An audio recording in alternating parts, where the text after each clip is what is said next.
Welcome, weary traveller. Tonight, we journey back through the mists of time to a land of golden sands and eternal mystery. Close your eyes and let yourself drift along the sacred waters of the Nile into the heart of ancient Egypt, where gods walked among mortals, where magic flowed through every ritual, and where death was not an ending but a transformation into something magnificent and eternal. As you settle into comfort, feel the weight of the day lifting from your shoulders. The concerns of the modern world fade away, replaced by the timeless rhythm of the ancient world. Tonight you are safe. Tonight you are a witness to one of humanity's most extraordinary civilizations, a culture that flourished for over 3,000 years along the banks of the greatest river on Earth. Let us begin our journey as the sun sets over the desert, painting the pyramids in shades of amber and rose. The land between two deserts. Ancient Egypt was a gift, a narrow ribbon of fertility stretching along the Nile River, flanked on both sides by endless desert. The ancient Egyptians called their country Kemet, meaning the Black Land, referring to the rich dark soil deposited by the annual flooding of the Nile. This flooding was the heartbeat of Egyptian civilization, arriving each year with remarkable predictability, bringing life-giving water and nutrients to the fields. Beyond the cultivated land lay the Deshret, the Red Land, the vast desert that protected Egypt from invaders and provided a natural boundary between the world of the living and the realm of the dead. It was in this red desert that the Egyptians built their great necropolis, their cities of the dead, where the tombs and pyramids still stand today. Imagine standing on the banks of the Nile at dawn. The air is cool and fresh, carrying the scent of lotus flowers and papyrus reeds. The river flows gently, its surface reflecting the first pink rays of sunlight. In the distance, you can hear the calls of ibises and herons. Farmers are already in their fields, beginning their work in the cool morning hours before the sun becomes too intense. The Nile was more than just a river.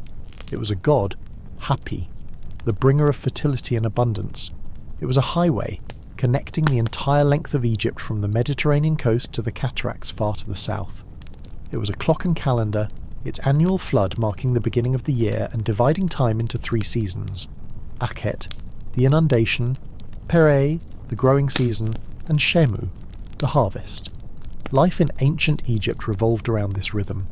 When the floodwaters receded, they left behind a layer of rich silt, perfect for growing crops. Farmers would plough the soft earth and plant their seeds. Wheat and barley were the staples, providing bread and beer, the 2 most important foods in the Egyptian diet. They also grew flax for linen, vegetables like onions and leeks, and fruits including dates, figs, and grapes. The Egyptians developed sophisticated irrigation systems to make the most of the Nile's gifts. They dug canals and channels to direct water to fields that the flood did not naturally reach. They used a device called a shaduf, a long pole balanced on a frame with a bucket on one end and a counterweight on the other, to lift water from the river to higher ground.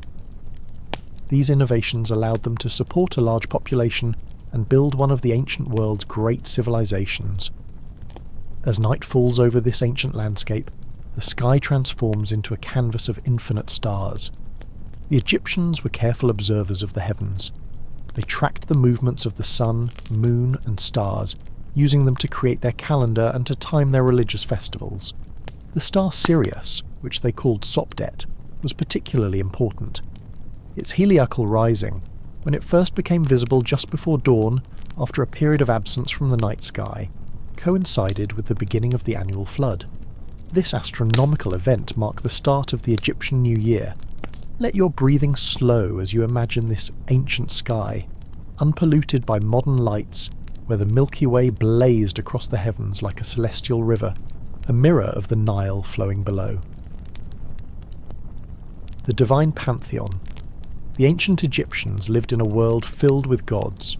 These were not distant, abstract deities, but powerful beings who were intimately involved in every aspect of life and death. The gods could be found everywhere. In the sun that rose each morning, in the river that sustained all life, in the animals that walked the earth, and in the forces of nature that could bring both blessing and destruction. At the heart of Egyptian religion was the concept of Ma'at, a word that encompasses truth, justice, harmony, and cosmic order. Maat was both a principal and a goddess, usually depicted as a woman wearing an ostrich feather on her head. The pharaoh's primary duty was to maintain Mayat, to keep the forces of chaos at bay and ensure the proper functioning of the universe. Every ritual, every offering, every prayer was aimed at sustaining this divine order. Let us meet some of the great gods who shaped Egyptian belief and daily life. Ra, the sun god, was perhaps the most important deity in the Egyptian pantheon. Each day, Ra sailed across the sky in his solar bark, bringing light and warmth to the world. But his journey did not end at sunset. Each night, Ra descended into the underworld, the Duat, and travelled through its 12 hours, facing demons and the great serpent of chaos, Apophis, who tried to swallow him and prevent the dawn. It was a journey filled with peril, but Ra always emerged victorious, reborn each morning as the rising sun. The Egyptians imagined Ra taking different forms throughout the day. In the morning, he was Khepri, the scarab beetle, associated with transformation and rebirth. At noon, when the sun was at its height, he was Ra himself, in his full power. In the evening, he became Atum, an old man preparing for his nightly journey through the underworld. Breathe deeply and imagine the warmth of Ra's light on your face, the security of knowing that no matter how dark the night becomes, the sun will always return. Osiris was the god of the dead and the afterlife, one of the most beloved deities in Egypt. His story is one of death and resurrection, betrayal and redemption. According to myth, Osiris was once a king of Egypt, a wise and benevolent ruler who taught humanity the arts of civilization. His brother Set, consumed by jealousy, murdered Osiris, cut his body into pieces, and scattered them across Egypt. Isis, the wife and sister of Osiris, refused to accept his death. She searched throughout the land, gathering the pieces of her husband's body. With the help of her sister Nephthys and the jackal-headed god Anubis, she reassembled Osiris and used her powerful magic to bring him back to life, if only temporarily. In that brief moment, Isis conceived a son, Horus, who would grow up to avenge his father and reclaim the throne of Egypt. Osiris could not remain in the land of the living. Instead, he became the ruler of the underworld, the judge of the dead, offering the hope of eternal life to all who followed the proper rituals and lived according to Mahat. He was usually depicted as a mummified figure with green or black skin, symbolizing both death and rebirth, holding the crook and flail of kingship. Isis was more than just the devoted wife of Osiris. She was one of the most powerful goddesses in Egypt, a master of magic, a protector of children, a healer, and a goddess of motherhood. Her cult eventually spread far beyond Egypt, reaching throughout the Roman Empire. She represented the ideal of feminine power, wisdom, and devotion. Horus, the son of Isis and Osiris, was the god of kingship and the sky. He was depicted as a falcon or as a man with a falcon's head. Every pharaoh was considered to be the living Horus, the earthly embodiment of this divine king. After death, the pharaoh became one with Osiris, while his successor took on the role of Horus. This divine succession maintained cosmic order and legitimized royal authority. The conflict between Horus and Set, who had murdered Horus's father Osiris, was a central myth in Egyptian religion. Their battles raged across the land and in the divine realm. In one famous episode, Set tore out one of Horus's eyes, but the eye was restored by the god Thoth. This restored eye, the eye of Horus, became one of the most powerful protective symbols in Egypt, representing healing, protection, and wholeness. Set himself was a complex deity, not simply a villain, but a necessary force of chaos and disorder. He was the god of storms, the desert, and foreign lands. While he had killed Osiris, Set also had an important role in the solar cycle. Each night as Ra travelled through the underworld, it was Set who stood at the prow of the solar bark and fought off the chaos serpent, Apophis, protecting the sun god with his great strength. Anubis, the jackal-headed god, was the guardian of the dead and the master of embalming. He guided souls through the underworld and presided over the weighing of the heart, the crucial judgment that determined whether a soul would enter the afterlife or be destroyed. Anubis was associated with jackals because these animals were often seen in cemeteries, scavenging at the edge of the desert where the dead were buried. Thoth was the god of wisdom, writing and magic, usually depicted as an ibis-headed man or as a baboon. He was the scribe of the gods, the inventor of hieroglyphs, the keeper of divine knowledge. In the Hall of Judgment, it was Thoth who recorded the results when hearts were weighed against the feather of Maat. He was also associated with the moon, providing light during Ra's nightly absence. Hathor was a goddess of many aspects: love, beauty, music, joy, and motherhood, but also a fierce protector who could become the terrifying lioness goddess Sekhmet when roused to anger. She was often depicted as a cow, or as a woman with cow's horns holding the sun disk between them. Hathor was believed to welcome the dead into the afterlife, offering them bread and water to sustain them on their journey. Bastet, the cat-headed goddess, was associated with home, fertility, and protection. Cats were sacred to her, and killing a cat even accidentally was a serious crime. In her temple at Bubastis, thousands of mummified cats have been found, offerings from devoted worshippers. Maat herself, the goddess of truth and justice, was present at every judgment of the dead. It was her feather that was placed on the scales opposite the heart of the deceased. If the heart was heavy with sin and wrongdoing, it would outweigh the feather, and the soul would be devoured by Amit, a fearsome creature part crocodile, part leopard, part hippopotamus. But if the heart was light, if the deceased had lived according to Maat, they would be granted eternal life in the field of reeds, a paradise much like the Egypt they had known in life, but perfected and eternal. Let your mind wander through this divine realm, where gods take many forms, where the boundaries between human, animal, and divine are fluid and mysterious. Feel yourself becoming lighter, your concerns falling away like grains of sand through an hourglass. The magic of words and symbols. To the ancient Egyptians, magic was not supernatural, but an integral part of the natural world. The universe operated according to magical principles, and those who knew the right words and rituals could harness these forces. Magic, or Heka, was a gift from the gods, particularly from the god Heka himself, who personified magical power. Words had immense power in Egyptian thought. The universe itself was brought into being through words, when the god Atum spoke creation into existence. Hieroglyphs were not merely a writing system, but living symbols, each one containing its own power and essence. To write the name of something was, in a sense, to make it real, or to give it power. This belief in the power of names and words had profound implications. The names of gods, kings, and individuals were not just labels, but essential parts of their identity and being. To erase someone's name was to erase them from existence, to deny them life in this world and the next. This is why we find many instances where names and images of disgraced pharaohs or officials were deliberately chiselled out of monuments, a form of damnation more terrible than any physical punishment. Conversely, to speak someone's name was to keep them alive. This is why funerary rituals always included speaking the name of the deceased. As long as someone was remembered, as long as their name was spoken, they continued to exist in the afterlife. This is one reason why the ancient Egyptians invested so much effort in creating lasting monuments and inscriptions. They were ensuring their continued existence for eternity. Magic pervaded Egyptian daily life.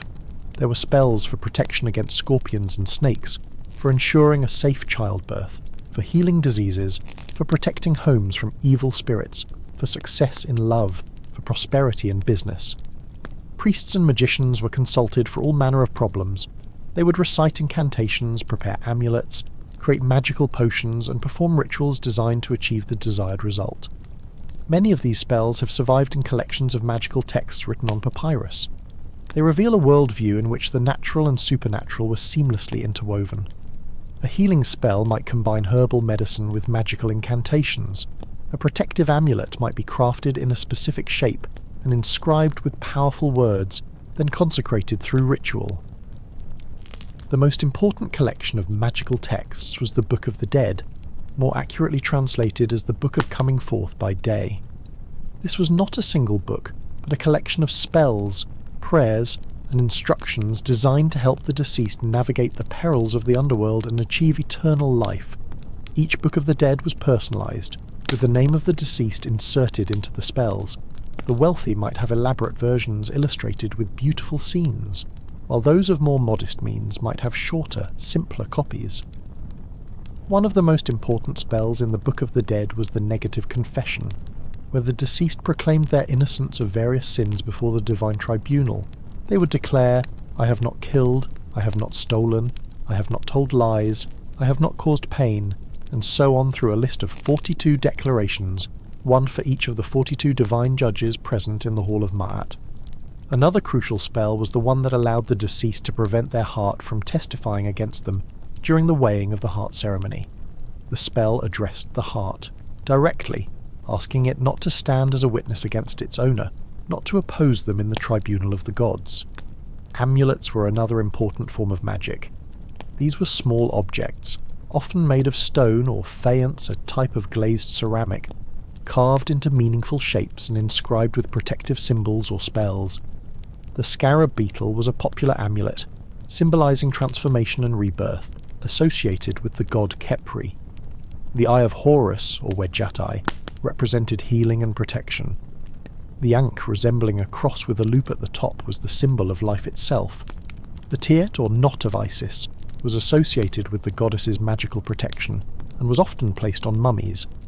The Jed pillar, associated with Osiris, represented stability and endurance.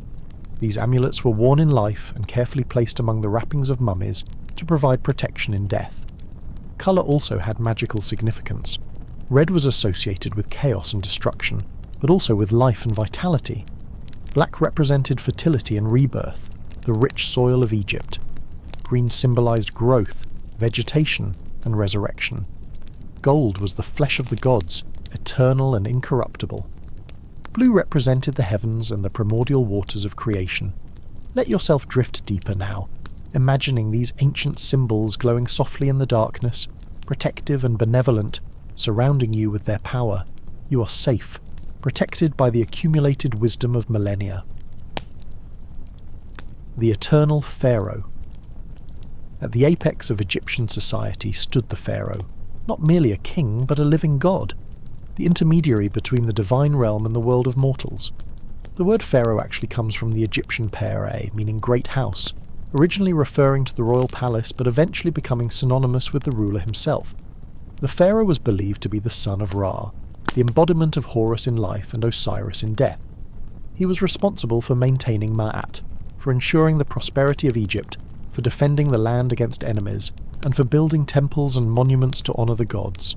His actions resonated through both the earthly and divine realms. The coronation of a new pharaoh was an elaborate ritual that transformed a mortal into a god. The king would proceed through a series of ceremonies designed to endow him with divine powers and attributes.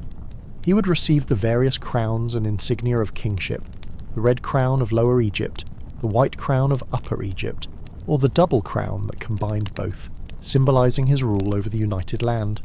He would be given the crook and flail, the shepherd's staff and the agricultural tool, symbolizing his role as shepherd of his people and bringer of abundance. Each pharaoh had an extensive titulary, a set of 5 great names that defined his identity and role. The Horus name identified him as the living Horus. The Nebti name, the two ladies' name, associated him with the vulture goddess Nekhbet of Upper Egypt and the cobra goddess Wadjet of Lower Egypt, the protective deities of the two lands. The golden Horus name emphasized his divine nature. The prenomen or throne name, enclosed in a cartouche and preceded by the phrase King of Upper and Lower Egypt, was given to him at his coronation. Finally, the nomen or birth name, also in a cartouche, and preceded by Son of Ra, was the name given to him at birth. Some pharaohs became legendary even in their own time. Khufu, the builder of the Great Pyramid, projected such power that his monument has dominated the Egyptian landscape for over 4,500 years. Hatshepsut, one of the few female pharaohs, ruled successfully for over 20 years, portraying herself in male regalia and sending trading expeditions to the distant land of Punt. Akhenaten revolutionized Egyptian religion, attempting to replace the traditional gods with the worship of a single deity, the sun disk Aten, though his reforms were reversed after his death. Tutankhamun, the boy king whose intact tomb gave us our most complete glimpse into royal burial practices, has become the most famous of all pharaohs despite his relatively minor historical importance. Ramesses II, Ramesses the Great, ruled for 66 years, built monuments throughout Egypt, and fathered over 100 children, leaving an indelible mark on Egyptian history and memory. The pharaoh's day would begin before dawn with purification rituals. He would bathe, be anointed with precious oils, and dress in his royal regalia. His first duty was to perform the morning ritual in the temple, opening the shrine of the god, making offerings, and reciting the proper prayers. This ritual confirmed the bond between the divine and earthly realms, ensuring the continued favour of the gods. The pharaoh then attended to the business of ruling. He would receive reports from his officials, issue decrees, hear petitions, and make judgments. He was advised by his vizier, the chief minister, who oversaw the administration of the kingdom. Below the vizier was an extensive bureaucracy of officials, scribes, and administrators who managed the day-to-day functioning of the state. Military campaigns were an important part of pharaonic duty. The king was expected to lead his armies in battle, to expand Egypt's borders, to protect against invaders, and to secure tribute from conquered peoples. Victory inscriptions on temple walls show pharaohs smiting their enemies, though these images were often more symbolic than literal, representing the pharaoh's role as defender of Mayat against the forces of chaos. Building projects were another crucial aspect of kingship. Each pharaoh sought to leave his mark on the landscape through temples, monuments, and his own tomb. These projects employed thousands of workers and demonstrated the pharaoh's power and piety.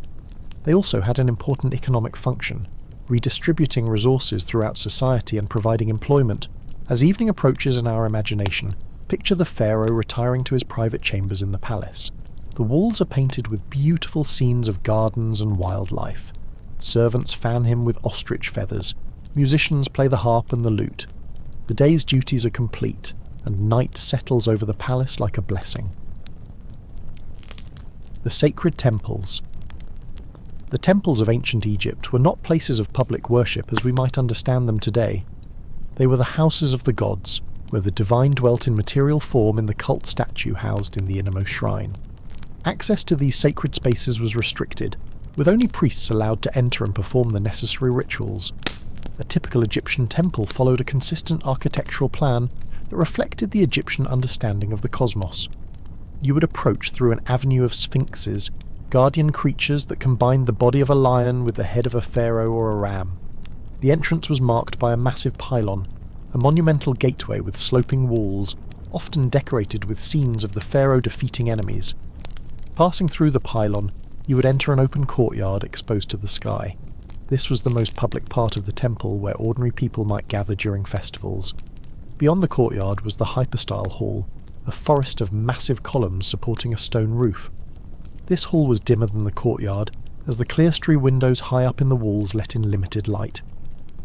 As you proceeded deeper into the temple, the floor level rose, the ceiling descended, and the light grew dimmer, creating a sense of moving from the earthly realm into the sacred. Beyond the hypostyle hall were smaller chambers and offering halls, accessible only to higher-ranking priests. Finally, in the darkest, most sacred part of the temple was the sanctuary, where the cult statue of the god resided in a shrine. The walls of these temples were covered with reliefs and inscriptions. Every surface told stories of gods and kings, recorded religious texts, depicted offering scenes, or proclaimed the deeds of the pharaoh who built or renovated the temple. These were not mere decorations, but had religious and magical significance. The images and text helped maintain Mahat, and ensured the continued functioning of the universe. The daily temple ritual followed a consistent pattern throughout Egypt. Before dawn, the high priest, purified through ritual bathing and dressed in clean linen, would proceed to the sanctuary. He would break the clay seal on the shrine's door, open it, and greet the god with hymns and prayers. He would then perform the ritual of awakening, treating the statue as if it were a living person. The priest would wash the statue, anoint it with oil, dress it in fresh linen, and adorn it with jewellery. He would present offerings of food and drink, bread and beer, meat and vegetables, fruits and flowers.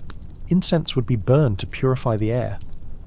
While the priest would recite the proper spells and prayers, ensuring that the ritual was performed exactly as the gods required.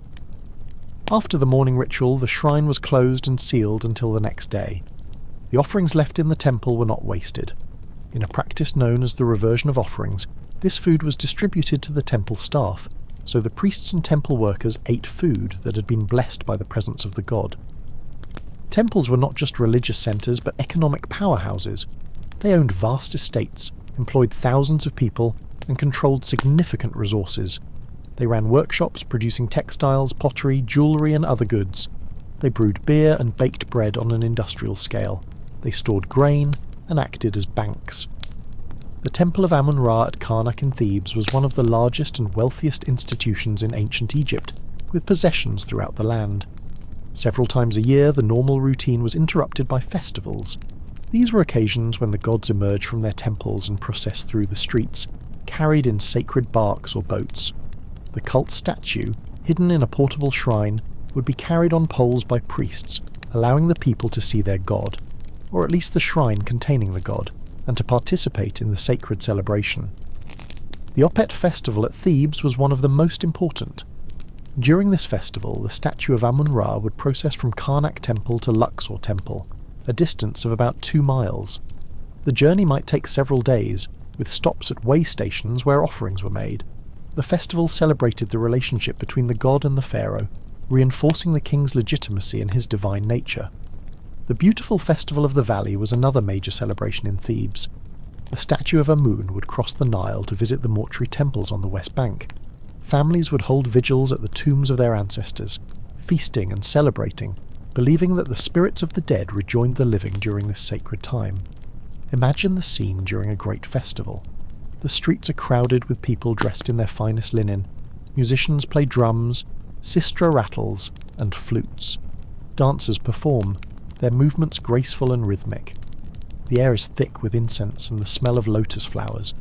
Priests in leopard skin cloaks and clean white linen walk in solemn procession. And at the centre, carried high on the shoulders of the priests, is the golden shrine containing the god, hidden from view but powerfully present. Let this scene lull you deeper into relaxation. Feel the rhythm of the music, the gentle sway of the procession, the warmth of the sun, the joy of a community united in celebration of the divine. The art of mummification. Of all the practices of ancient Egypt, none captures the imagination quite like mummification, the elaborate process by which the dead were prepared for eternity. This was not merely a way of preserving the body, but a sacred ritual designed to transform the deceased into an effective spirit capable of living forever in the afterlife. The Egyptians believed that a person consisted of several elements. The physical body was the kat. The ka was a person's life force, their vital essence, created at birth and released at death. The ba was something like a personality or soul, often depicted as a bird with a human head, capable of travelling between the tomb and the land of the living. The ak was the effective spirit, the form that the deceased took after successfully passing through the judgment and entering the afterlife. There was also the name, the ren, and the shadow, the shut, both essential parts of a person's identity. For the deceased to survive in the afterlife, their body needed to be preserved as a home for their ka and ba. This is what drove the development of increasingly sophisticated mummification techniques over the centuries. The process of mummification took 70 days, a period corresponding to the time when the star Sirius disappeared from the sky before its heliacal rising. This cosmic connection gave the process additional sacred significance. When someone died, their body was taken to the Pernefa, the House of Beauty, the place of embalming. This was located on the west bank of the Nile, in the desert near the tombs, far from settlements due to the nature of the work performed there. The embalmers were specialized priests, trained in the sacred techniques and prayers required for this work. The chief embalmer wore the mask of Anubis, becoming the earthly representative of the god of mummification. The body was first washed and purified with water from the Nile and palm wine. Then the most remarkable step in the process took place. The brain was removed through the nose using a long hook, though the Egyptians did not understand the function of the brain and considered it relatively unimportant.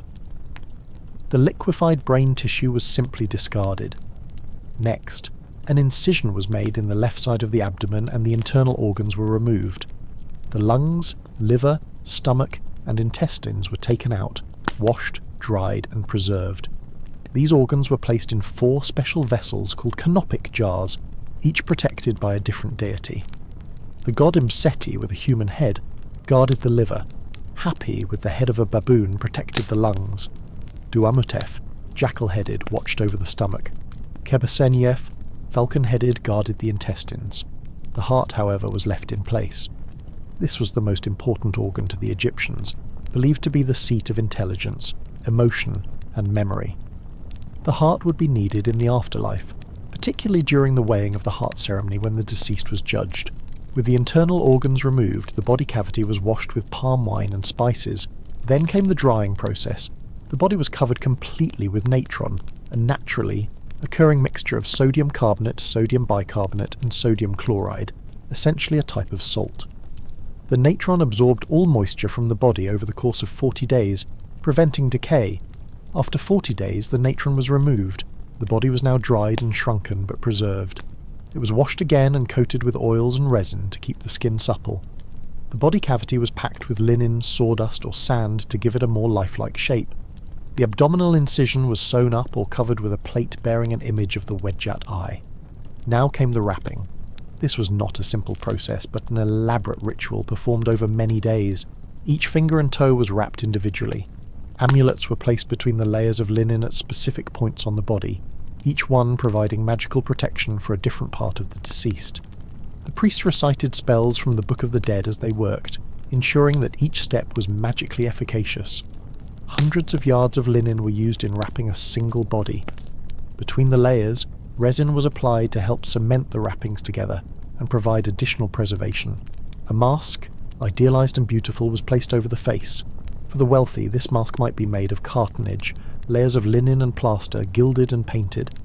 For royalty, it might be made of solid gold, like the famous mask of Tutankhamun.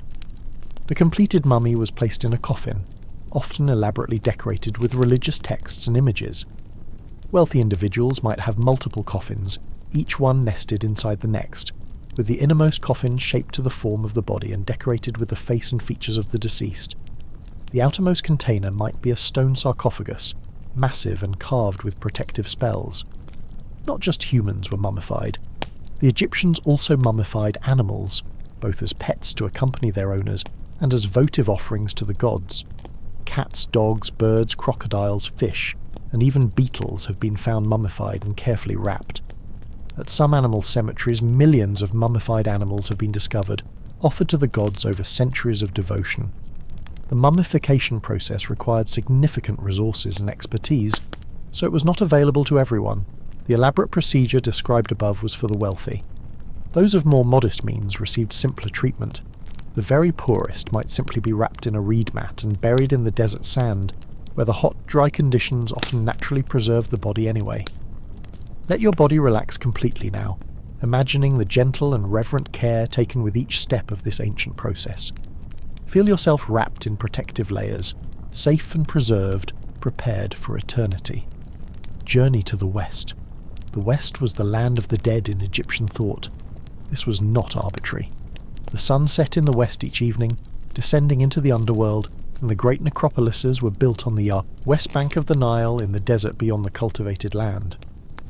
When the mummification process was complete, the time came for the funeral. This was both a solemn ceremony and a celebration, marking the deceased's transition from the land of the living to the realm of the dead. The funeral procession made its way from the east bank of the Nile, where the living dwelt, across the river to the west bank, the realm of the dead. The coffin was placed on a boat-shaped sled and pulled by oxen. Mourners followed, weeping and crying out, throwing dust on their heads in signs of grief. Professional mourners were often hired to ensure that the lamentation was appropriately dramatic. Accompanying the coffin were servants carrying all the things the deceased would need in the afterlife. Furniture, clothing, jewellery, cosmetics, food, drink, and shabti figures, small servant statues that would magically come to life to perform labour on behalf of the deceased in the afterlife. At the entrance to the tomb, a crucial ritual was performed, the opening of the mouth ceremony. This ritual, which had its origins in the very earliest period of Egyptian history, was designed to restore the deceased's senses, to enable them to eat, drink, speak, and breathe in the afterlife. A priest, wearing the mask of Anubis, would touch the mouth of the mummy or its coffin with ritual implements, including an adze and a peseshkef knife, while reciting the proper spells. This ritual opened the deceased's mouth, eyes, ears, and nose, transforming the mummy from an inert object into a living being capable of functioning in the afterlife. With the ritual complete, the mummy was placed in its sarcophagus within the burial chamber. The canopic jars containing the internal organs were placed nearby. The tomb was filled with all the provisions and equipment deemed necessary for the afterlife. The walls were painted or carved with scenes from the Book of the Dead, maps of the underworld, prayers and spells to protect and guide the deceased. Finally, the tomb was sealed. The entrance was blocked with stones and plastered over. In the case of rock-cut tombs in the Valley of the Kings, the entrance was carefully concealed, buried under rubble from the excavation of later tombs, hidden to protect the burial from robbers. But closing the tomb was not the end of the story. The Ka, the life force of the deceased, needed sustenance. This is why tomb chapels were built, often connected to or near the burial chamber. Here, family members and funerary priests would come to make offerings of food and drink, ensuring the continued survival of the Ka. For those who could afford it, a mortuary temple would be built, staffed by priests whose duty was to perform daily offerings to the deceased, perpetually sustaining them in the afterlife. These offerings were prescribed in a contract, with land dedicated to providing the resources needed. The offerings made in the temple would magically benefit the Ka of the deceased in the afterlife. For the less wealthy, a false door might be carved on the tomb wall, a magical portal through which the Ka could emerge to receive offerings, and through which the essence of the offerings could pass to the spiritual realm. Even simpler tombs might have an offering table outside where family members could leave bread, beer and other provisions. The relationship between the living and the dead was ongoing. Ancestors were venerated, consulted and even feared. Letters to the dead have been found, written on pottery bowls or papyrus placed in tombs. In these letters, the living would ask deceased family members for help with problems, request their intervention with the gods, or sometimes complain about troubles the dead person's spirit was causing. Imagine now the peace of the sealed tomb, silent in the desert, the mummy resting in its coffin, surrounded by treasures and provisions, protected by spells and prayers, waiting for the journey that lies ahead. The Hall of Two Truths. The moment of death was not the end, but a beginning, the start of a perilous journey through the Duat, the underworld. This realm was neither heaven nor hell, but a mysterious and dangerous place, filled with demons, monsters, gates and challenges. To navigate it successfully required knowledge, magical power, and moral righteousness. The Book of the Dead served as a guide to this realm. Its spells provided maps of the underworld, descriptions of the dangers to be faced, and the words of power needed to overcome them. The deceased would need to know the names of the gatekeepers, the passwords to speak at each threshold, the proper responses to give when challenged by demons. The journey through the underworld was imagined in great detail. There were 12 hours of night, each one presenting different challenges. The deceased travelled with Ra in his solar bark, witnessing his battles against the forces of chaos. They passed through regions of fire and darkness, halls filled with serpents and demons, lakes of boiling water, but if the deceased had the proper knowledge, if they had been prepared with the correct spells and provisions, they could overcome each obstacle. They would speak words of power to pacify demons. They would transform themselves into powerful animals to escape danger. They would invoke the protection of the gods who accompanied them on the journey. The ultimate destination was the Hall of Two Truths, the Hall of Judgment, where the deceased would face their final test. This was the moment that all the preparations, all the rituals, all the spells were designed to help them pass. The hall was presided over by Osiris, the king of the underworld, seated on his throne, wrapped in his mummy wrappings, holding his crook and flail. Beside him stood Isis and Nephthys, his wife and sister. The 42 divine judges sat in rows, each one responsible for judging a specific sin. Before this awesome assembly, the deceased would make their negative confession, declaring their innocence of various sins and crimes. This was not an admission of guilt, but a proclamation of righteousness, a demonstration that they had lived according to Ma'at. Then came the most crucial moment, the weighing of the heart. The heart of the deceased was placed on one pan of a great scale. On the other pan was placed the feather of Ma'at, the symbol of truth and cosmic order. Anubis, the jackal-headed god, carefully adjusted the scales. Thoth, the ibis-headed god of wisdom, stood ready with his palette and brush to record the result. If the heart was heavy with sin, weighed down by evil deeds and wrongdoing, it would sink, outweighing the feather. In that terrible moment, the deceased would fail the judgment. Their heart would be thrown to Amit, the devourer, a fearsome creature with the head of a crocodile, the front legs of a lion, and the back legs of a hippopotamus. Amit would consume the heart, and the deceased would suffer the second death, complete annihilation, ceasing to exist in any realm. But if the heart was light, if it balanced perfectly with the feather, if the deceased had lived according to Mat, then they would be declared justified or true of voice. This phrase, Makeru, appears countless times in Egyptian funerary texts. It meant that the deceased had passed the test, that their words in the negative confession had been found true, that they were worthy of eternal life. Osiris would pronounce the judgment, and the deceased would be admitted to the field of reeds, the Egyptian paradise. This was not a vague, ethereal heaven, but a place much like Egypt itself, only perfected. The fields were always fertile, the harvest always abundant. The deceased would be reunited with loved ones who had gone before. They would live in a beautiful house, own land, and enjoy all the pleasures they had known in life, but without any suffering, illness, or death. In the field of reeds, the deceased might be called upon to work in the fields of Osiris, but this is why they had been buried with Shabti figures. These small statues, inscribed with a spell from the Book of the Dead, would magically come to life when called upon and perform the labour on behalf of the deceased, allowing them to enjoy eternal leisure. The justified dead could also travel with Ra on his nightly journey through the underworld, participating in the eternal cycle of death and rebirth. Each night they would accompany the sun god through the hours of darkness, helping to defeat Apophis and ensure that the sun rose again. Each morning they would be reborn with Ra, experiencing resurrection every day for all eternity. Let yourself sink deeper now into peaceful sleep, imagining your own heart light as a feather, unburdened by the cares of the day, justified and true of voice, ready to enter into rest and renewal. The Great Pyramids. No discussion of ancient Egypt would be complete without the pyramids, those colossal monuments that have dominated the Egyptian landscape for over 4,000 years. They remain among the most impressive architectural achievements in human history, testaments to the power, organisation, and religious devotion of the Old Kingdom pharaohs.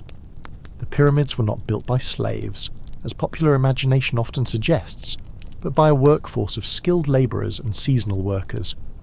During the inundation season, when the Nile flooded and agricultural work was impossible, farmers would come to work on the king's pyramid, fulfilling their labour obligation to the state.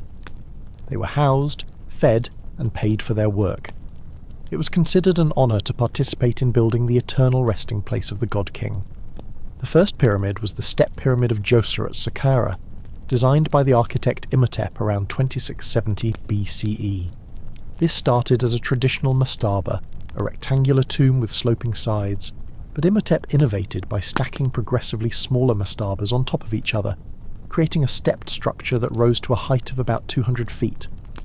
This pyramid was the centre of a vast funerary complex surrounded by walls and filled with chapels and courtyards. The design evolved quickly. Within a few generations, the Egyptians had progressed from the step pyramid to the true pyramid, with smooth, sloping sides. The first attempts at this new design, including the Maiden Pyramid and the Bent Pyramid at Dasha, encountered structural problems. But the builders learned from these difficulties, and soon they achieved perfection. The Great Pyramid of Khufu at Giza, built around 2560 BCE, stands as the ultimate achievement of pyramid construction. It originally stood 481 feet tall, making it the tallest human-made structure in the world for over 3,800 years. It consists of approximately 2.3 million stone blocks, each weighing an average of 2.5 tons, with some blocks weighing as much as 80 tons. The precision of its construction is remarkable. The base is almost perfectly level, with a maximum deviation of just over half an inch. The four sides are precisely aligned with the cardinal directions north, south, east, and west. The margin of error is incredibly small, less than 1/15 of a degree.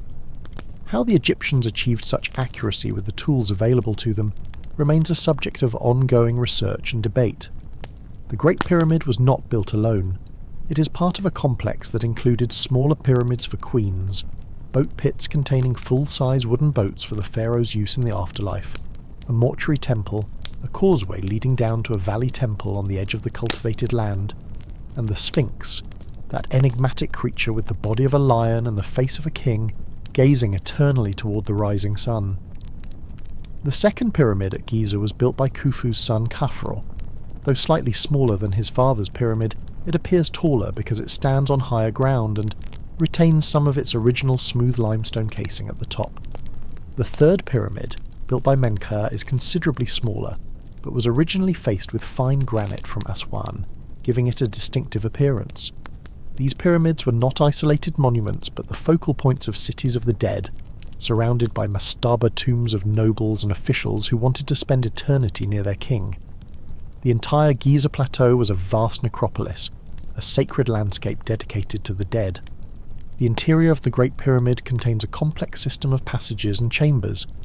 From the entrance on the north face, a descending passage leads down into the bedrock beneath the pyramid, ending in an unfinished subterranean chamber. Another passage ascends into the heart of the pyramid, leading first to the Queen's chamber, and then, via the magnificent Grand Gallery, to the King's chamber. The King's chamber is a room about 34 feet long, 17 feet wide and 19 feet high, constructed entirely of red granite blocks from Aswan, hundreds of miles to the south. In this chamber sits a lidless sarcophagus, also carved from granite. This was the intended resting place of Khufu's mummy, though when the pyramid was first entered in the 9th century CE, the sarcophagus was found empty. Whether it had been robbed in antiquity, or whether the king was never buried there, remains unknown. Above the king's chamber are 5 relieving chambers, separated by massive granite beams. These chambers serve no religious purpose but are structural, designed to distribute the enormous weight of the stone above, preventing the king's chamber from collapsing under the pressure. The pyramids were originally covered in smooth white limestone casing stones, carefully fitted together and polished until they gleamed. In the bright Egyptian sun, they would have been visible for miles, shining like beacons. These casing stones were removed over the centuries, often by later rulers who used them for other building projects, leaving the stepped core structure we see today. The purpose of the pyramids was clear to the Egyptians themselves. They were resurrection machines, devices designed to transform the dead king into an effective spirit. The pyramid shape itself was significant. It may have represented the rays of the sun descending to earth, providing a ramp by which the pharaoh's spirit could ascend to heaven. Or it may have been a representation of the primordial mound, the first land that emerged from the waters of chaos at the creation of the world, a symbol of rebirth and regeneration. The pyramid texts, the oldest religious text from Egypt, inscribed on the walls of pyramids from the end of the Old Kingdom, describe the king's journey to the afterlife. They tell of the king ascending to the sky, joining the circumpolar stars that never set, the imperishable ones. They describe him boarding the solar bark and crossing the sky with Ra. They proclaim his transformation into a god, his eternal existence in the realm of the divine. As you imagine these colossal structures standing beneath the stars, feel yourself growing lighter, your spirit ascending, joining the ancient pharaohs in their eternal journey across the heavens. Daily life along the Nile. While pharaohs and priests occupied themselves with the divine and eternal, most Egyptians lived more humble lives focused on the practical matters of survival and prosperity. Yet even in daily life, the gods were present, magic was real, and every action had potential spiritual significance. The typical Egyptian house was built of mud brick, the walls plastered and whitewashed to reflect the heat. The flat roof served as additional living space, where families might sleep during hot nights. Houses were built close together in villages and cities, creating narrow, shaded streets. The windows were small and high up, keeping out the heat and dust while allowing light and air to enter. Inside, the house was simply furnished. There might be wooden chairs and stools, tables, storage chests, and oil lamps for light. The Egyptians did not use beds as we know them, but slept on wooden frames strung with woven reed mats. Rather than pillows, they used headrests, curved pieces of wood designed to support the neck while keeping the elaborate hairstyles of the wealthy intact during sleep. The Egyptian diet was based on bread and beer. Bread was baked in many varieties, from coarse loaves of barley to fine white bread made from wheat. Beer was thick and nutritious, often flavoured with dates or honey, and was consumed by everyone, including children, as the fermentation process made it safer than drinking water directly from the Nile. To this staple diet, Egyptians added whatever they could afford. The rich enjoyed meat, beef, mutton, goat, and wild game like antelope and gazelle. Poultry was common, especially ducks and geese. Fish from the Nile was eaten by everyone except priests, who avoided it for ritual reasons.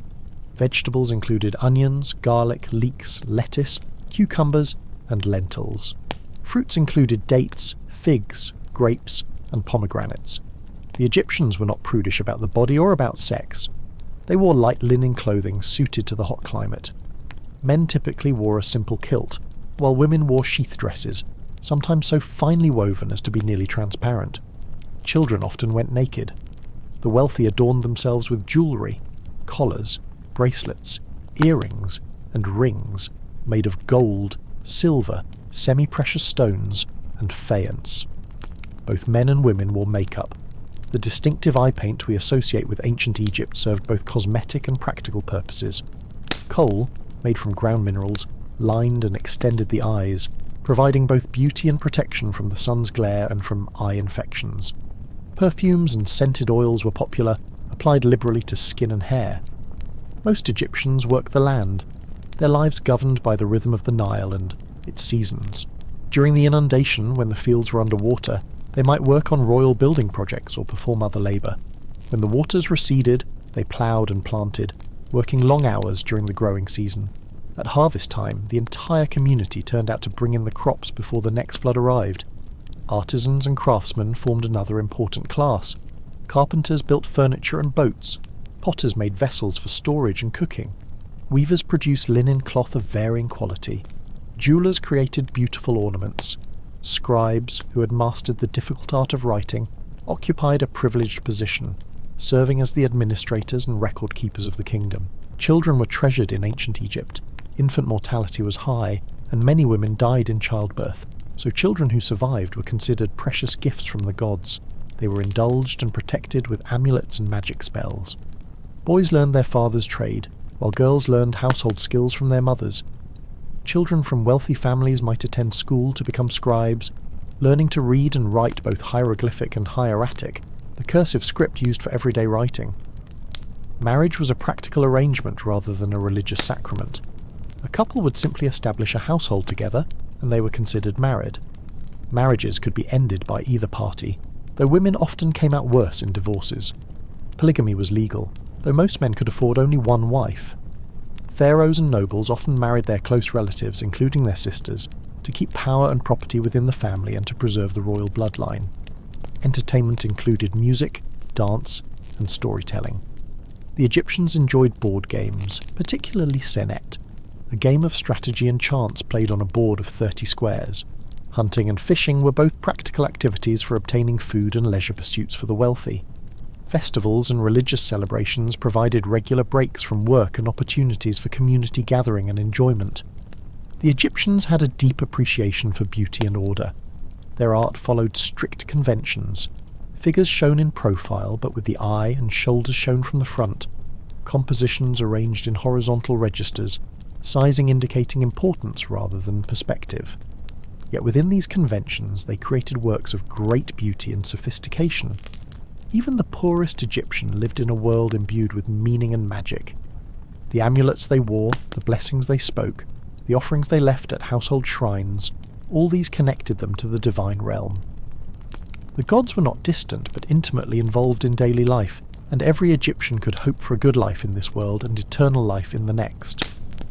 Let yourself drift into the rhythm of ancient Egyptian life. The slow pace governed by the river and the sun, the security of tradition and routine, the comfort of knowing one's place in an ordered cosmos. The wisdom of the scribes. In a civilization that valued writing as a gift from the gods, scribes occupied a special place. The ability to read and write set them apart, gave them access to knowledge and power, and ensured them comfortable lives free from manual labour.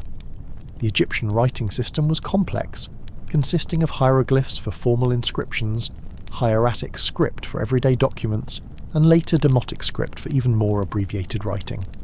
Hieroglyphs could be written in rows or columns, reading from left to right or right to left, depending on which way the signs faced.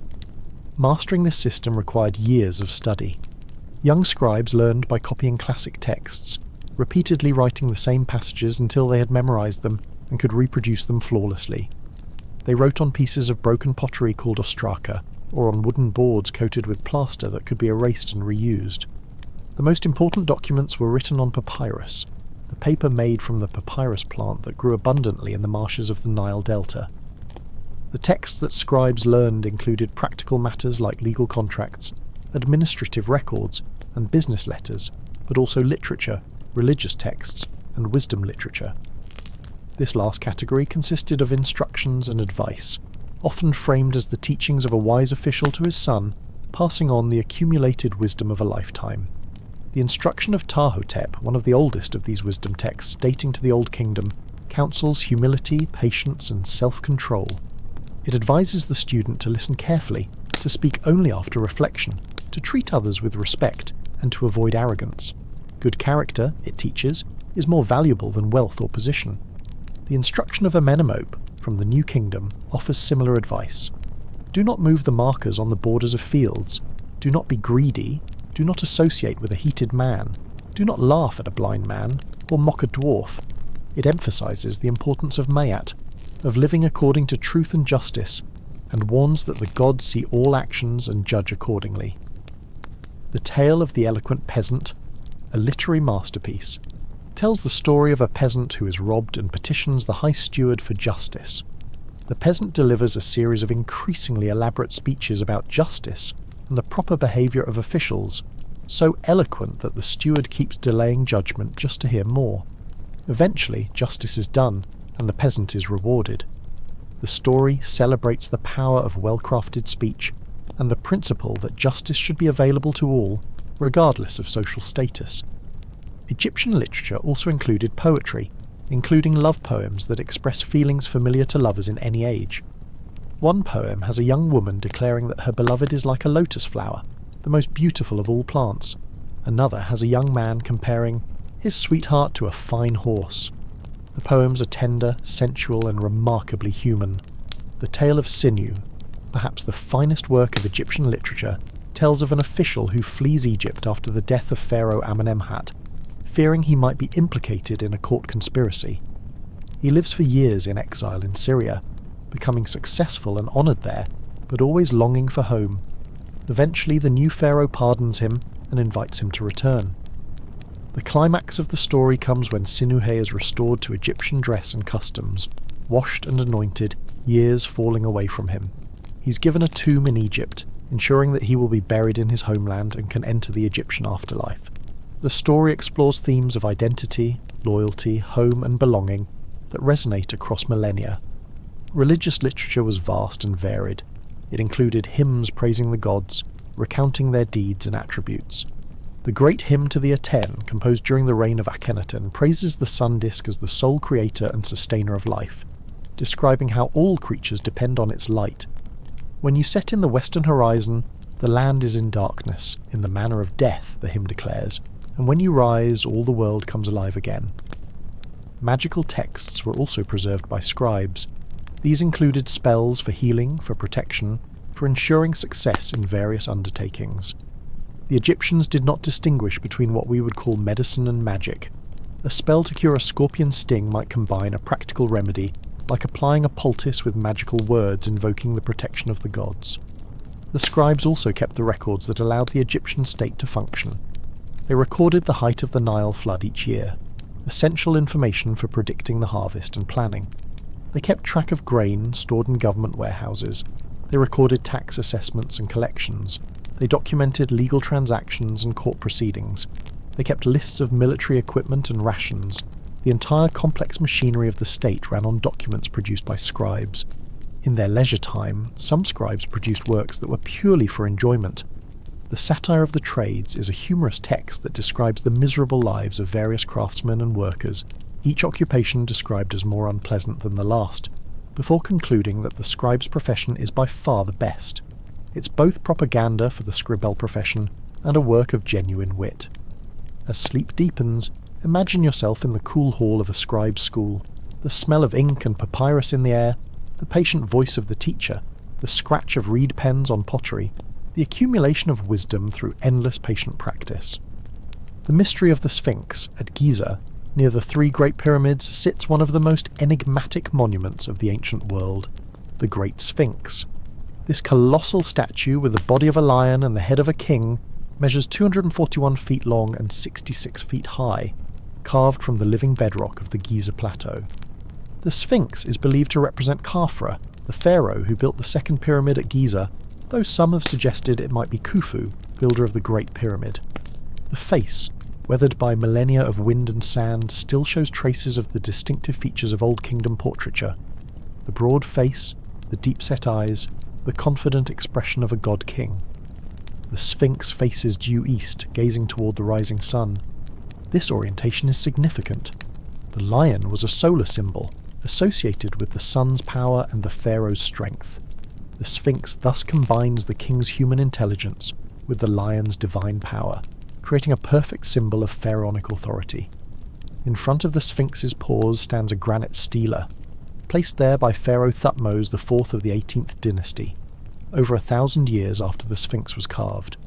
The stela tells a remarkable story. As a young prince, Thutmose went hunting in the desert near Giza.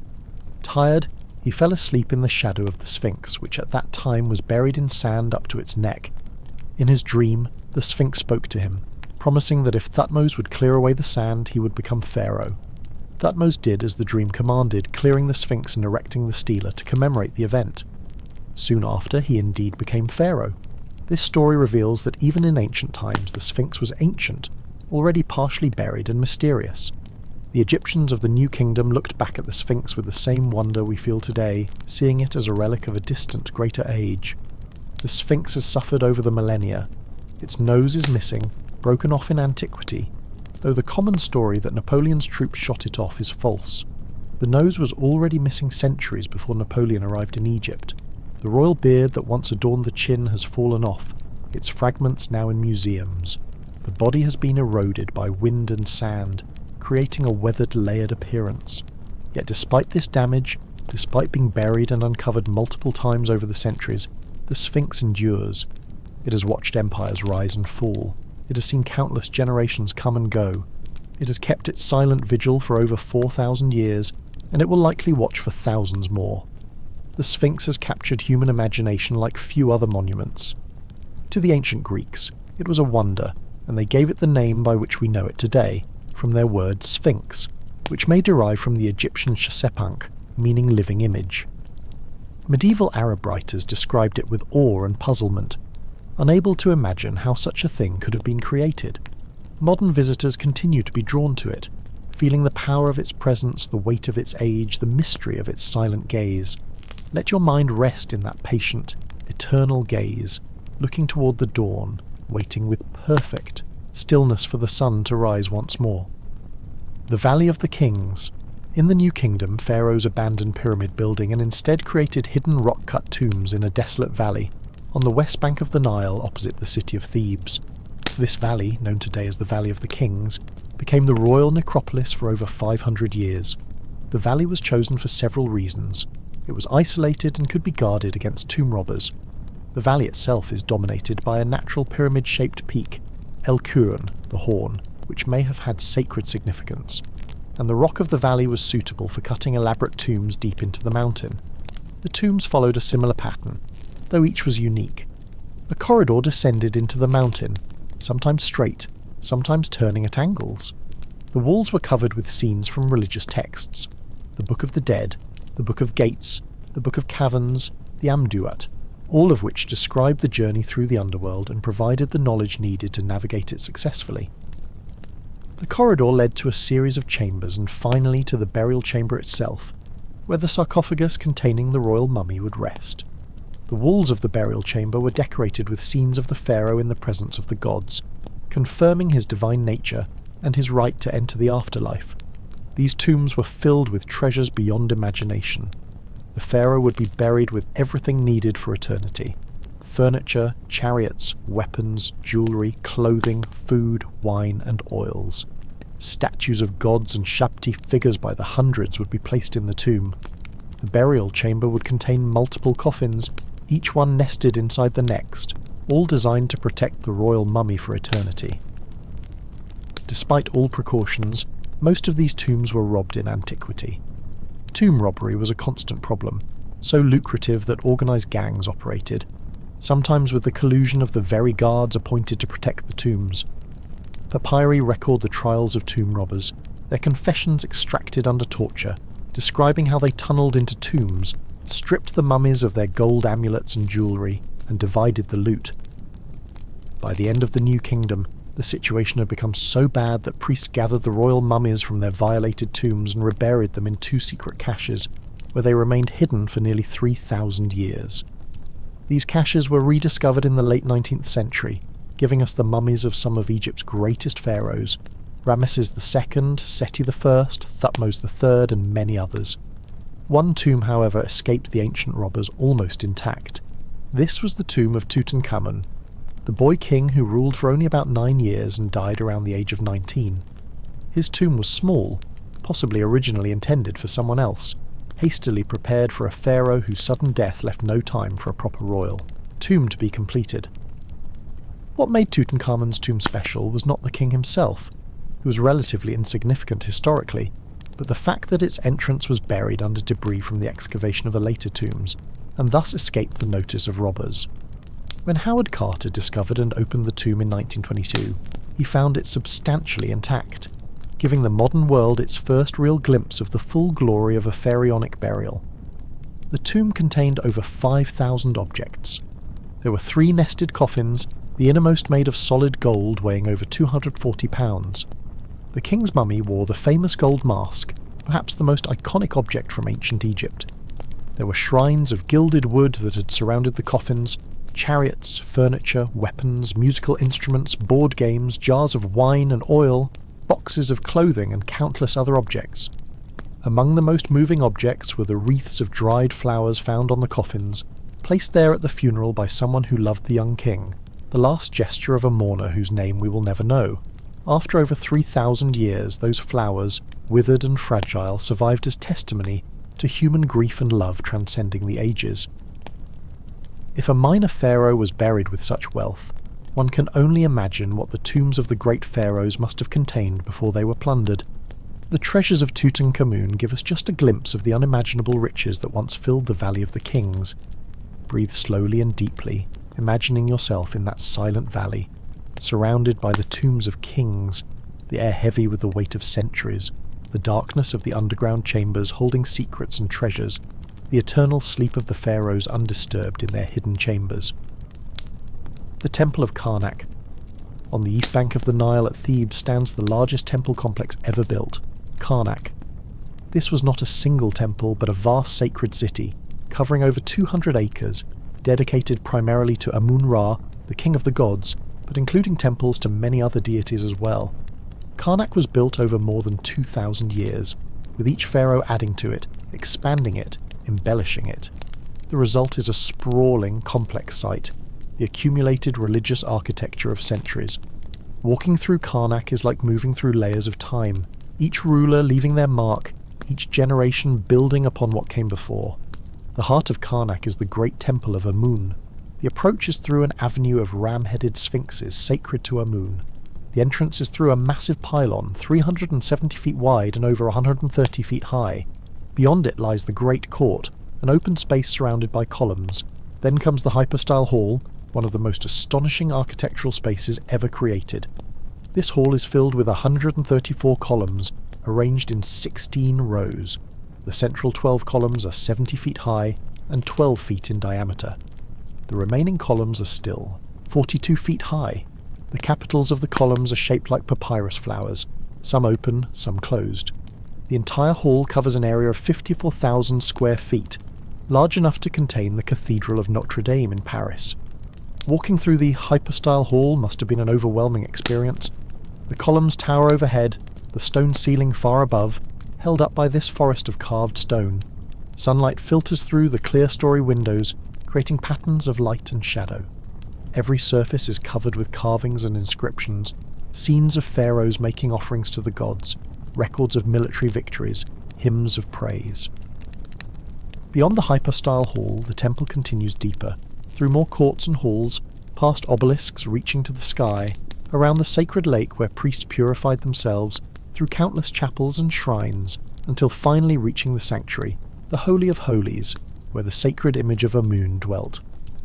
Karnak was not static but alive with activity. Every day, priests performed the rituals of awakening, feeding and clothing the god. Throughout the year, festivals punctuated the routine. During the Opet festival, the sacred bark of Amun would be carried in procession from Karnak to Luxor Temple, 2 miles to the south, a journey that took weeks as the procession stopped at way stations for offerings and ceremonies. The sacred lake at Karnak was used for ritual purification, and also had symbolic meaning, representing the primordial waters from which all creation emerged. Priests would bathe in this lake before performing ceremonies, ensuring they were ritually pure. The lake was also home to the sacred geese of Amun, birds associated with the god and tended by temple personnel. Around the main temple of Amun were other temples and chapels. There was a temple to Mut, Amun's consort, surrounded by its own sacred lake. There was a temple to Khonsu, their son, the moon god. There were chapels to numerous other deities, each with their own cult and rituals. There were storehouses, workshops, administrative buildings, housing for priests. Karnak was a city within a city, a sacred precinct that was also an economic powerhouse. The wealth of Karnak was immense. The temple owned land throughout Egypt, employed thousands of people, and controlled vast resources. During the New Kingdom, the High Priest of Amun was one of the most powerful figures in Egypt, sometimes rivaling the pharaoh himself in influence. The accumulated donations of centuries had made Karnak one of the richest institutions in the ancient world. Yet for all its wealth and power, Karnak remained a sacred space, a place where the divine and human worlds touched. Here the gods dwelt. Here they received the offerings that sustained the cosmic order. Here the rituals were performed that kept Mayat intact and ensured the continued existence of the universe. Let your breathing fall into the rhythm of ancient rituals, repeated day after day, year after year, century after century, the eternal cycle of worship and offering, the timeless patterns that connect the earthly to the divine.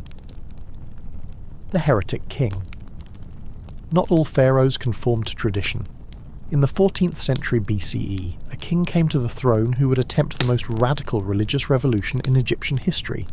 His name was Amenhotep IV, but he would become known as Akhenaten, and his reign would reshape Egyptian religion and art in ways that still fascinate us today.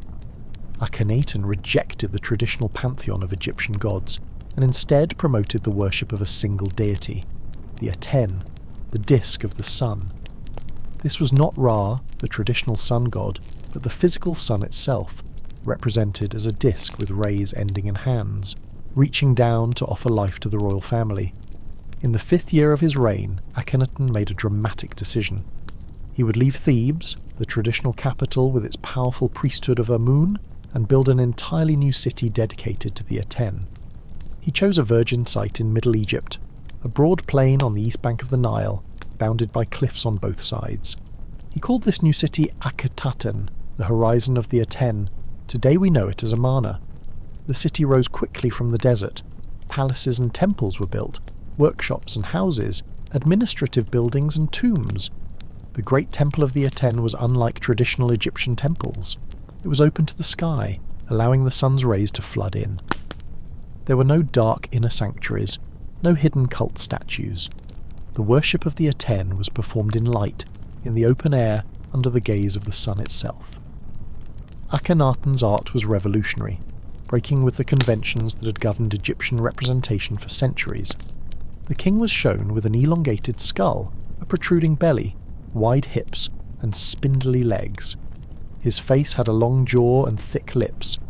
Whether these representations reflected his actual appearance or were symbolic, perhaps showing the king as encompassing both male and female principles, remains debated.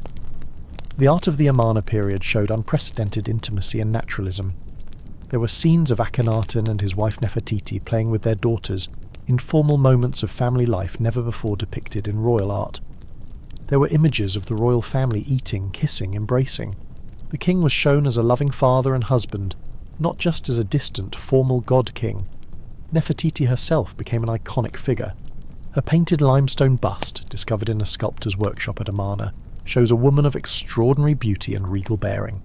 She wears the distinctive flat-topped crown associated with her. Her face is perfectly symmetrical, her features delicate and refined. This sculpture has become one of the most famous artworks from ancient Egypt, reproduced countless times, a symbol of timeless beauty. Nefertiti was more than just a queen. She held unusual power during Akhenaten's reign, appearing in scenes traditionally reserved for the king alone, shown smiting enemies and performing rituals normally performed only by pharaohs. Some scholars believe she may have ruled as co-regent with Akhenaten, or even ruled alone after his death, though evidence is fragmentary and debated. The great hymn to the Aten, possibly composed by Akhenaten himself, expresses the king's theology in beautiful poetry. It describes how all life depends on the Aten, how the sun brings life each morning, and how darkness falls when it sets. It celebrates the diversity of creation, noting that all people, Egyptian and foreign alike, are created by the Aten. This universal vision was unusual in ancient Egypt, where foreigners were typically viewed with suspicion. But Akhenaten's revolution was not universally welcomed. The traditional priesthoods, especially the powerful priests of Amun, saw their influence and wealth diminished. The people, accustomed to their familiar gods and traditional ways of worship, may have been confused or resistant. The officials and nobles adapted to the new order out of necessity, but their true feelings are difficult to gauge. Akhenaten's focus on religious reform may have come at the expense of practical governance. Egypt's empire in Syria-Palestine faced challenges during his reign, with vassal kings sending letters begging for military support that was slow to arrive or never came. The famous Amarna letters, diplomatic correspondence written in cuneiform on clay tablets, paint a picture of an empire under stress, while the king focused on his religious vision. After Akhenaten's death, the revolution quickly collapsed.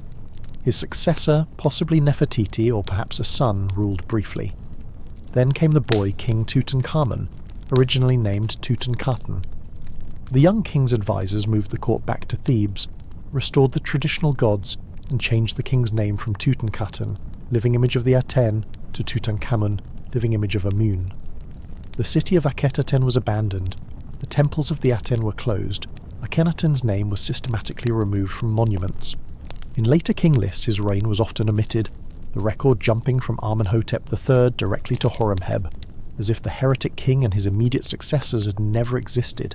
Akhenaten became a non-person, erased from history as punishment for his religious innovations. Yet Akhenaten's vision left traces.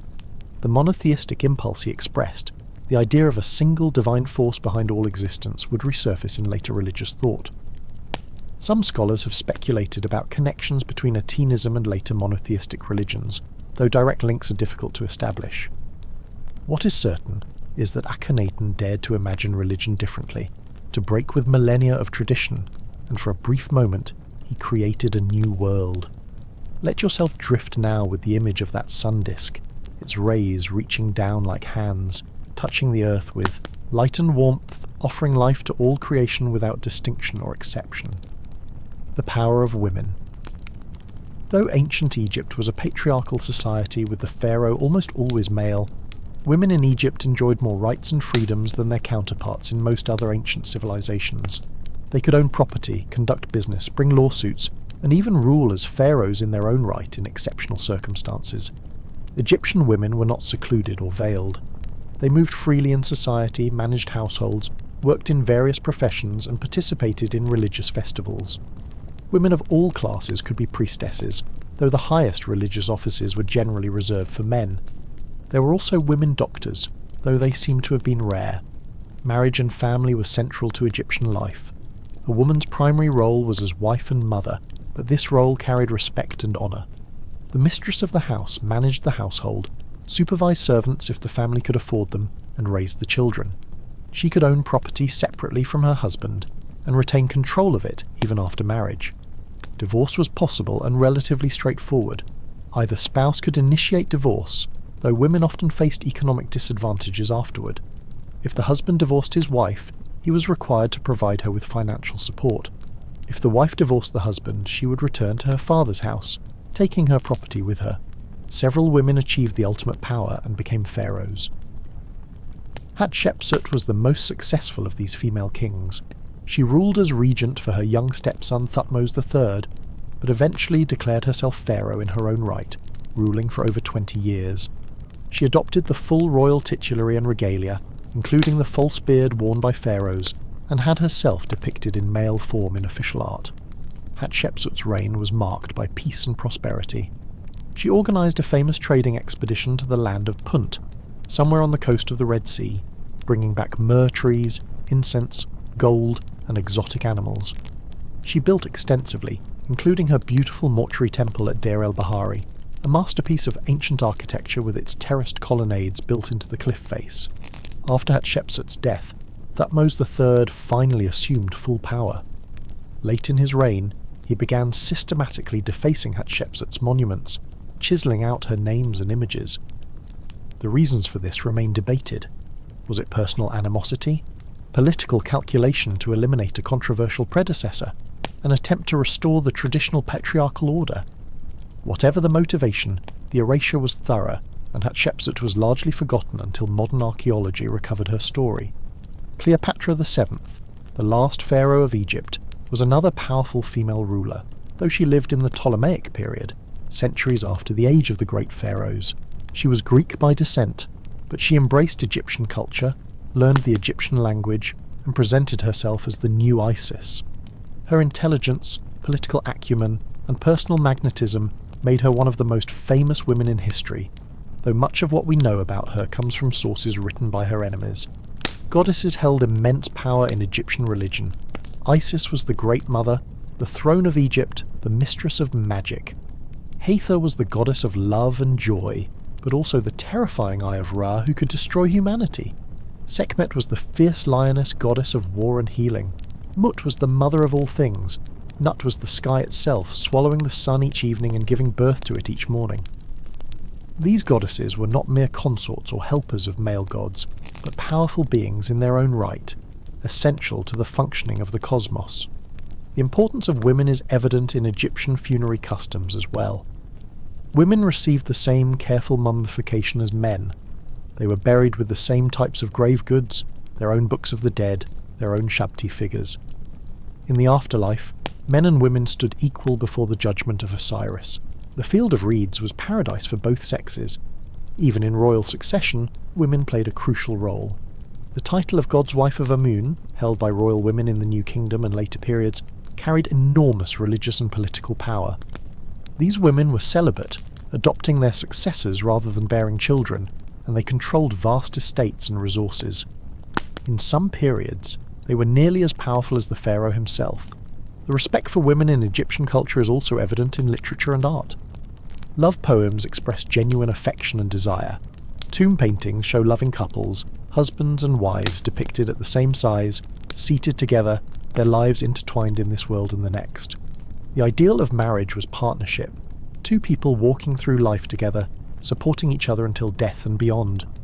Let yourself rest in this vision of balance and partnership, of respect and dignity accorded to all, regardless of gender, a civilization that honoured both masculine and feminine principles as essential to cosmic harmony. The sacred animals. The ancient Egyptians saw the divine in the natural world around them. Animals were not merely creatures to be used, but beings that could embody or represent divine forces. Many gods took animal forms, or were depicted with animal heads, and certain animals were considered sacred, revered, and protected. The cat was sacred to the goddess Bastet.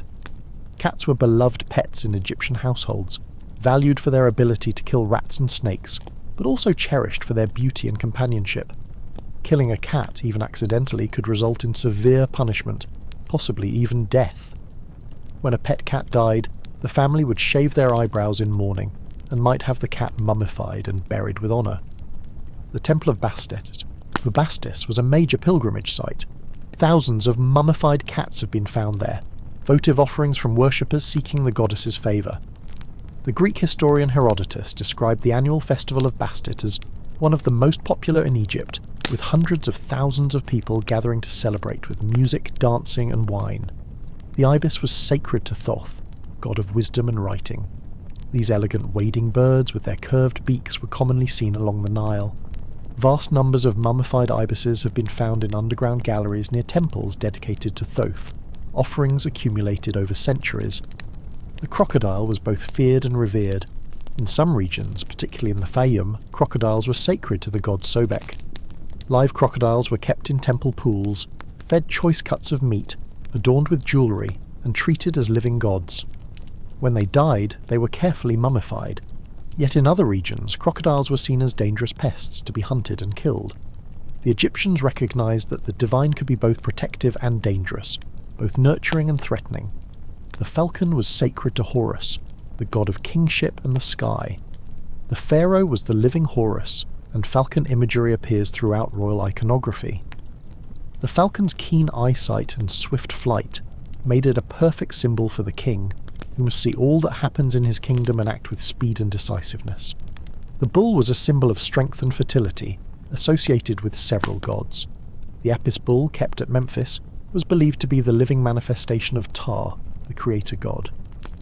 This sacred bull was carefully selected based on specific markings, then housed in luxury at the temple. When an Apis bull died, the entire nation mourned. The bull was mummified with all the ceremony accorded to a pharaoh and buried in the Serapeum, a vast underground complex of galleries and chambers at Saqqara. Then the search would begin for a new Apis bull, the next incarnation of the god. The scarab beetle became one of the most important symbols in Egyptian religion. These beetles were observed rolling balls of dung across the ground, and the Egyptians saw in this behaviour a parallel to the sun being rolled across the sky. The beetle laying its eggs in the dung ball from which new beetles would emerge symbolised creation and rebirth.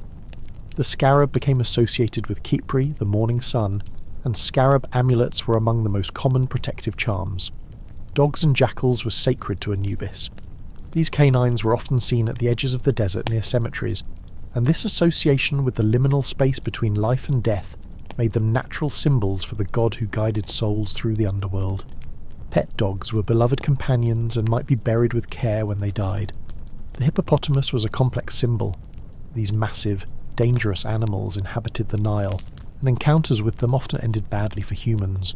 Yet the hippopotamus was also associated with the goddess Taweret, a protective deity who watched over pregnant women and childbirth. Her fearsome appearance was meant to scare away evil spirits that might harm mother or child. Monkeys and baboons were associated with Thoth and with Ra. Baboons were observed greeting the dawn with their calls, and this behaviour was interpreted as worship of the rising sun. Images of baboons with raised arms, as if in adoration, often appear in solar symbolism.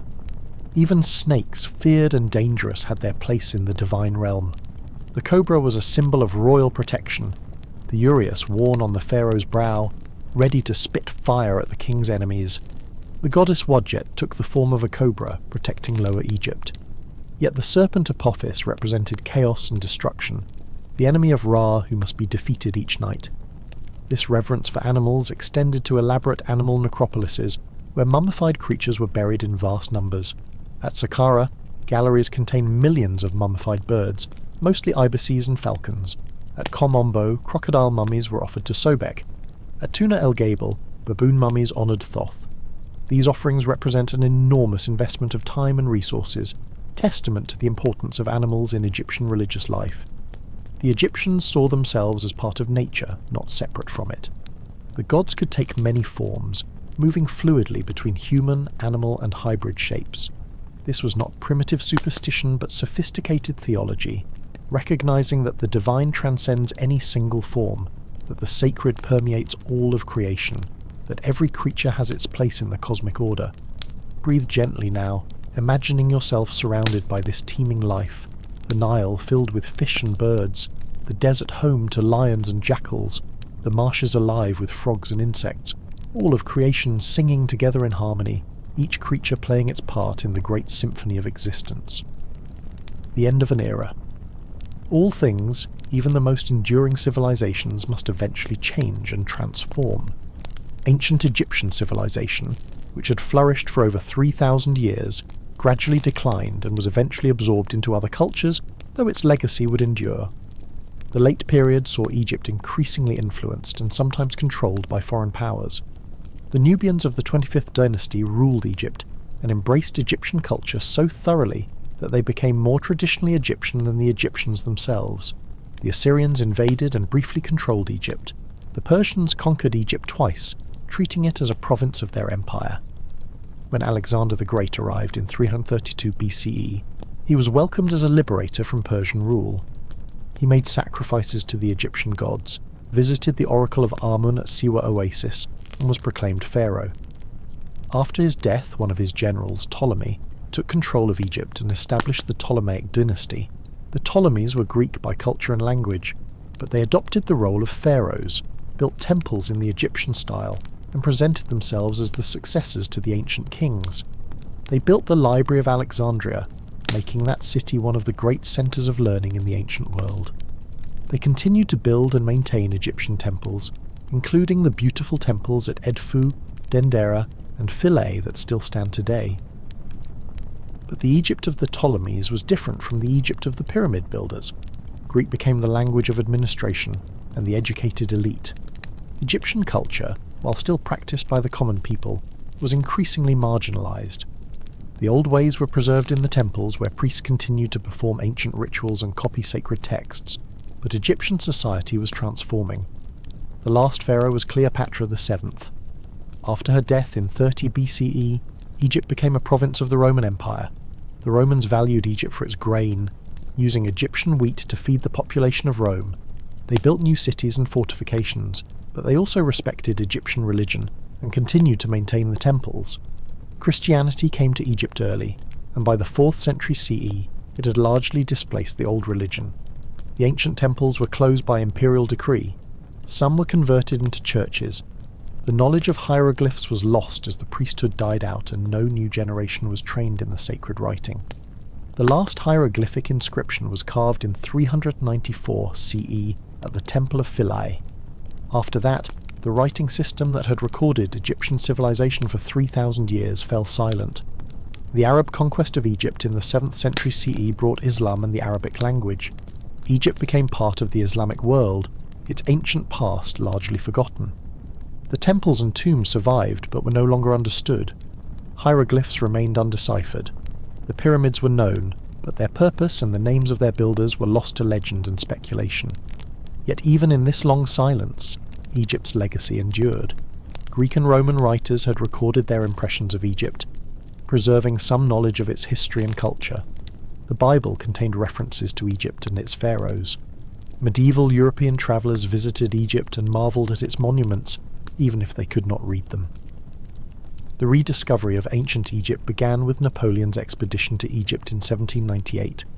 The scholars who accompanied his army studied and documented the monuments, producing the Monumental Description de l'Égypte. One of these scholars discovered the Rosetta Stone, a decree inscribed in 3 scripts: hieroglyphic, Demotic, and Greek. This stone would prove to be the key to unlocking the lost language of the pharaohs. In 1822, Jean-François Champollion succeeded in deciphering hieroglyphs, using the Rosetta Stone and his knowledge of Coptic, the last stage of the Egyptian language preserved in Christian liturgy. Suddenly the ancient texts could be read again. The voices of the pharaohs, silent for over 1,000 years, spoke once more. The history, literature and religion of ancient Egypt were recovered, and the civilization that had been mysterious and legendary became historical and real. Modern Egyptology continues to reveal the secrets of ancient Egypt. Excavations uncover new tombs and settlements. Advanced technologies like satellite imagery, ground-penetrating radar, and DNA analysis provide new insights. Each discovery adds to our understanding of this remarkable civilization.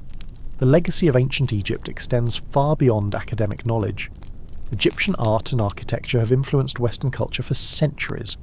The mysteries and magic of Egypt have captured popular imagination in countless books, films, and works of art. The pyramids and the Sphinx, Tutankhamun's golden mask, the temples of Karnak and Luxor continue to draw millions of visitors who come to experience the wonder and majesty of this ancient civilization. Perhaps most profoundly, ancient Egypt reminds us of the enduring human desire to transcend mortality, to create something lasting, to achieve immortality through monuments and memory. The ancient Egyptians succeeded beyond their wildest dreams. Their civilization, their monuments, their very names have survived for millennia. Every time we speak the name of Ramesses or Hatshepsut, every time we marvel at the pyramids, we fulfill their ancient wish. We keep them alive, we give them eternal life, we remember.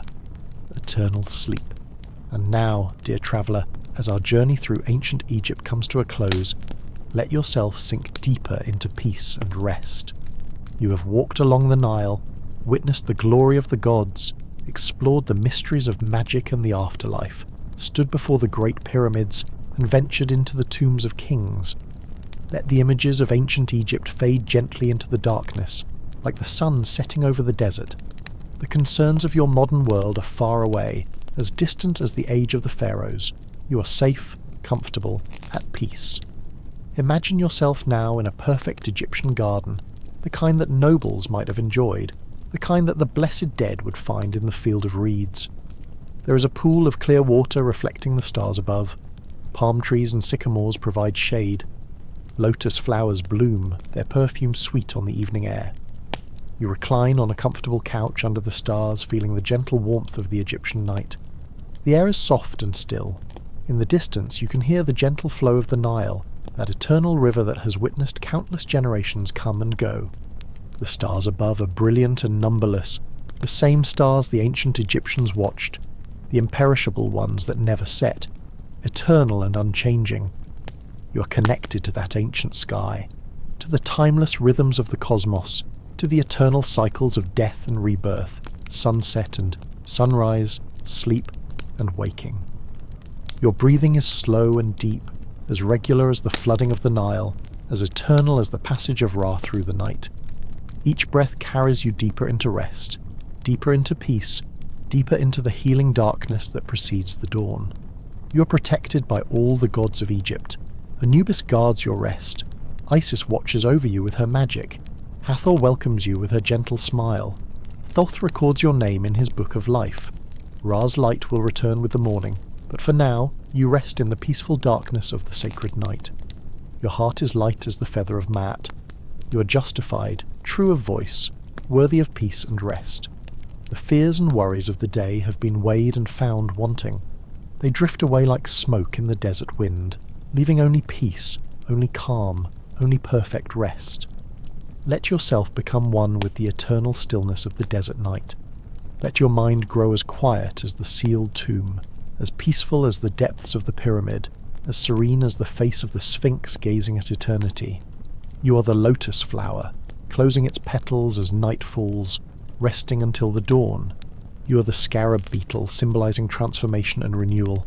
You are the bird, free to fly through the realms of dream and memory.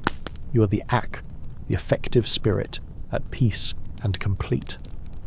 The ancient Egyptians knew that sleep is a little death, and death is but a longer sleep before awakening to eternal life.